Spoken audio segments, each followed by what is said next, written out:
Praise the lord. ఈ దిన దేవుని వాగ్దానము. ఎందుకనగా మనం ఆయన యందు దేవుని నీతి అగునట్లు పాపమెరుగని ఆయనను మన కోసం పాపముగా చేసెను. 2 కొరింథీయులకు రాసిన పత్రిక 5వ అధ్యాయము 21వ వచనము. నిత్యుడగు దేవుని కుమారుడు పాపముగా చేయబడి దేవుని ఉగ్రతకు గురి కావడం నిజంగా వింతైన విషయము. అందులోనూ ఎత్తులను లోతులను మనమెన్నటికీ గ్రహించలేము.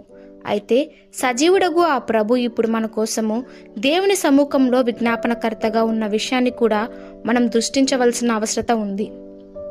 పరలోకం నీవు నేను ప్రవేశించలేని ఒక వింతైన ప్రదేశం. అలాగైతే మనం అక్కడ ఎలా సౌకర్యంగా ఉండగలం?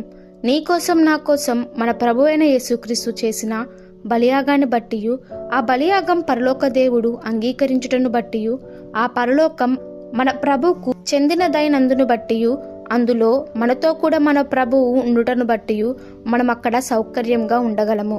దానికి ముందుగా మనము ఈ లోకంలో ఉన్న సమయంలోనే పరలోకంలో ఉన్న మన ప్రభుతో మనం హృదయాలను నిరంతరము సహవాసం చేస్తున్నందున మనం అక్కడికి వెళ్ళాక ఆ పరలోకం మనకు కొత్తగా అనిపించదు.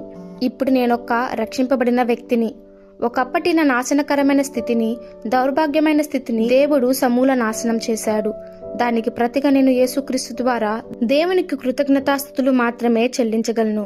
తప్పిపోయిన పాత ఆదాము స్థితిని బట్టి కాక, క్రీస్తు యేసునందలి నూతన స్థితిని బట్టియే మనం ఆయనకు స్తుతులు చెల్లిస్తాము.